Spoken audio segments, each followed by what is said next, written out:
Bonjour d'Algérie, on n'oublie pas que nous sommes aussi sponsorisés par Coral Peinture, on n'oublie pas, on le rappelle encore une fois. Et puis on va parler donc de la télédiffusion aujourd'hui, et du passage, comme on le dit, switch off, donc de l'analogique vers le numérique. Et pour nous en parler, nous avons avec nous M. Adel Hassain. Bonjour. Bonjour madame, bonjour chers téléspectateurs, chères téléspectatrices. Merci. Alors vous êtes le chef département au niveau de la TDR, l'entreprise de télédiffusion algérienne. On a eu l'occasion d'en parler il y a quelques mois. C'était la première opération de basculement entre l'analogique et le numérique. On parle un petit peu de cette opération qui a touché 5 wilayas, c'était le 17 juin, c'est cela? Oui, c'était une date qui a été fixée par l'UIT, l'Union internationale de télécommunications. Donc ils ont fixé une date pour ce qu'on appelle le end of life, c'est la fin de vie de l'analogique. Oui. Donc l'Algérie a tenu son engagement vis-à-vis l'Union internationale de télécom, puisqu'elle est signataire de cet accord, qui a été lancé initialement en 2006. Donc en 2006, ils ont défini une date limite pour l'analogique en 17 juin 2020. Donc l'Algérie a choisi une stratégie de switch-off, c'est-à-dire de l'arrêt de l'analogique par phase, pour des contraintes techniques et aussi de communication. Donc il s'agit avant d'arrêter, de communiquer avec nos chers téléspectateurs. Tout à fait. Exactement. Donc l'Algérie a commencé le switch-off le 17 juin 2020. Elle a commencé par 5 wilayas, Tipaza, Moustaghanam, Oran, Bessa, Annaba. Ça, c'est la première phase. Donc, encore mieux, TDA, elle a passé en deuxième phase. Ça concerne 20 wilayas. Ouais, c'est plus important cette fois-ci. Hein? Plus important, oui. Et on va expliquer après l'avantage de passer en numérique, en tout numérique. Avant, c'était le simulcast, c'est-à-dire l'existence de l'analogique et numérique. Mais à partir du 17 juin 2020, telle qu'elle a été prévue par l'UIT, donc on va passer en tout numérique. Il n'y aura que du numérique. Très bien. Donc, la deuxième fois, ça concerne 20 wilayas. Donc aujourd'hui, c'est la première wilaya qui est concernée par le switch-off, c'est la wilaya de Constantine. Voilà. Donc il y a le site pilote de Belwash, ce qui est appelé aussi Kaf el-Khal. Donc il va être arrêté. Donc toute la wilaya de Constantine va être affectée par le switch-off. Donc ils sont invités de se connecter à notre plateforme TNT. Très bien.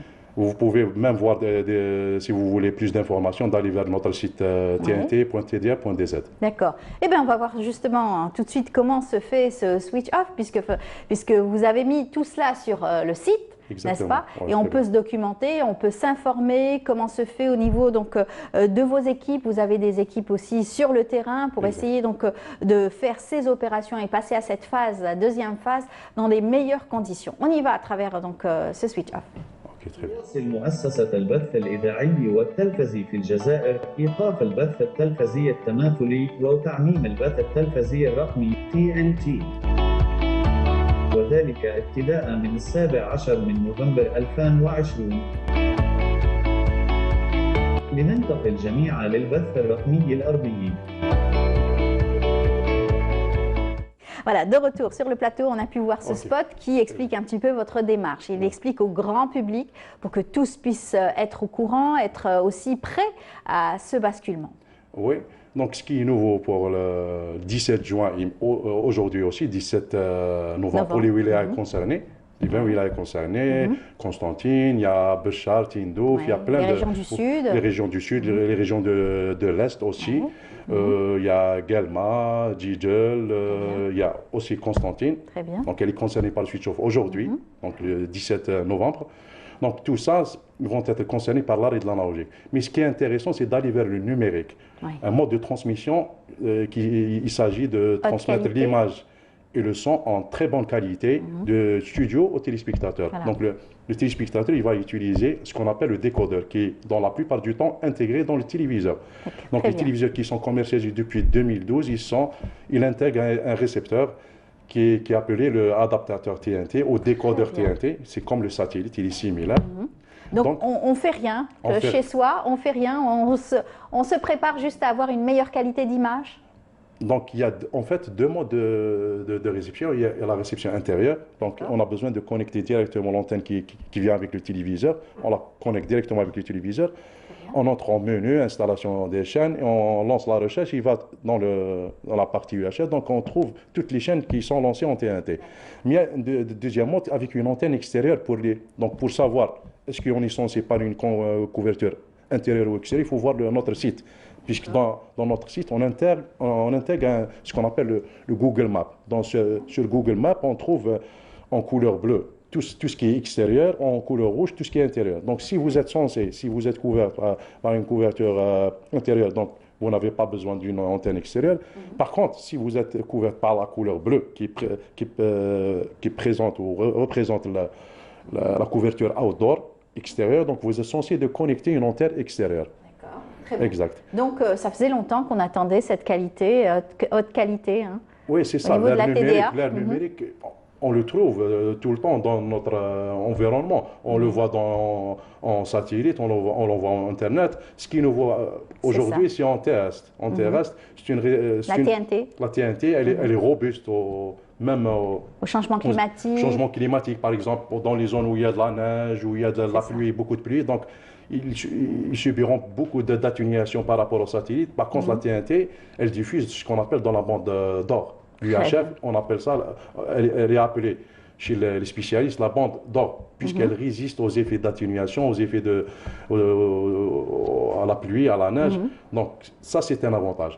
Mais plus tard, il faut penser d'animer cette capacité de TNT par de nouvelles chaînes, par plus de chaînes.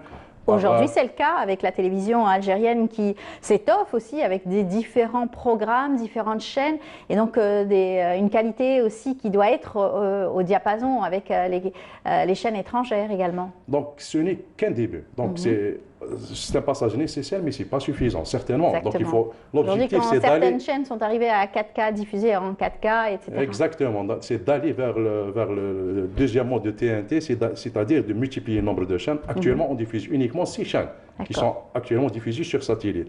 Mais plus tard, donc avec le deuxième passage, donc on va multiplier le nombre de programmes, on va aller un nombre plus important et aussi on va aller vers une qualité meilleure. On va passer du SD au HD. Donc la TNT, en deuxième passage, en deuxième transition, ça va être avec plus de programmes et plus de qualité. D'accord. Et puis, en plus de ça, il y a ce que je peux vous dire aussi, avec une interactivité, puisqu'actuellement on est en train d'exploiter une plateforme de test, ce qu'on appelle le HBBTV, c'est hybride broadband, c'est-à-dire avec un téléviseur TNT, vous pouvez entrer même sur Internet. On peut par exemple vous offrir une bibliothèque de films avec, tout en discutant avec la chaîne. Donc tout ça c'est ouvert pour la TNT. Donc ça va nous permettre des nouvelles acquisitions. Et bien sûr facilitation. Donc aujourd'hui on a un choix du programme. Exactement, on a le choix du programme et c'est c'est une évolution avancée pour l'Algérie. Bien sûr, et pour la télévision algérienne. Ce n'est qu'un début, donc il faut vraiment continuer avec un peu plus de travail pour atteindre des objectifs. Des objectifs en termes de couverture, donc il faut aller vers une couverture nationale, c'est autour de 95% de population. Et en termes de qualité et nombre de programmes. Alors vous allez partir vers la troisième phase. Est-ce qu'il y aura une troisième? Il y aura une troisième, elle va débuter le janvier 2021. Donc ça va concerner le reste des wilayas, c'est 23 wilayas. Donc avec deuxième phase, on va atteindre 28 wilayas, 25 wilayas, 5 plus 20, c'est 25. Donc il nous reste 23 wilayas. Donc la troisième phase concerne 23 wilayas. Il n'y a pas eu donc de problème lors de basculement, les phases précédentes, la première, deuxième aujourd'hui? On a eu plusieurs interactivités avec nos téléspectateurs. On a reçu des commentaires. Ils ont été réceptifs, il y avait des commentaires, ils étaient réceptifs. Des fois, il y a des critiques, critiques constructives. Donc on se critique pour avancer, ça c'est normal. Donc on a pu améliorer quelques trucs. Par exemple, il y a des installations TNT qui sont en cours d'être installées. Bon, par exemple, dans la wilaya de Bichar, dans la wilaya de Ouargla. Ça, c'est important pour élargir la couverture TNT, pour la rendre attractive, puisque la TNT, pour la rendre attractive, il y a deux choses à garantir. C'est la couverture nationale, c'est-à-dire la disponibilité de la TNT un peu partout en Algérie. Et aussi, c'est le développement de contenu. Donc, il faut penser dans l'avenir de développer des contenus adaptés à la TNT. Et je vous annonce que la TNT, la réussite de la TNT, c'est en programme régional. Plus tard, il faut penser d'animer programme régional. Bien sûr, oui. 50% des programmes qui sont diffusés par la TNT sont des programmes régionaux. Et ça sera aussi un support très important. Pour vous, vous allez aussi vous développer et être plus, peut-être, en grand nombre, peut-être, avoir donc plus de monde au sein de vos équipes? Oui, bien sûr. Donc, on est des Vous déployez un peu sur tout le territoire national en plus. Nous, par exemple, dans notre direction de TDA, de direction d'études. Oui, au niveau de Bouzarea, donc des directions de planification et gestion de spectre, on fait des études de planification, planifier des zones d'ombre où il y a une zone d'ombre, donc on est obligé de planifier de nouvelles stations, on vérifie le champ, on fait des mesures pour confirmer est-ce que la TNT est garantie ou non. Bien donc sûr. Ça, c'est notre responsabilité, c'est notre travail vis-à-vis de notre téléspectateur. Donc, on fait notre travail, actuellement, avec la pandémie de Covid, on était obligé de travailler avec la vidéoconférence. Bien sûr. Avec la vidéoconférence, on peut animer des discussions avec des étrangers, avec nos équipes techniques et ingénieurs. Par contre, en déplacement, on a des staffs techniques qui se déplacent à domicile pour régler des programmes, pour réparer des stations qui sont en défaillance, pour vérifier le niveau de champ de TNT, pour garantir une très bonne qualité de service. En tout cas, bravo à vous. Et puis, Yatikom Saha, merci d'être venu sur notre plateau pour nous parler de tous ces efforts qui sont consentis par vos équipes au niveau donc, de la télédiffusion algérienne, donc au niveau de Bouzarea. À très bientôt et bonne chance. Et je vous remercie pour l'invitation. Merci. Et puis, il paraît que le match, donc la première rencontre du match Algérie-Zimbabwe a été diffusé en haute définition. En haute définition, avec le. Donc, et le public a aimé ça. Hein. Ah, exactement. Voilà, merci beaucoup à vous. Et puis on rappelle encore une fois que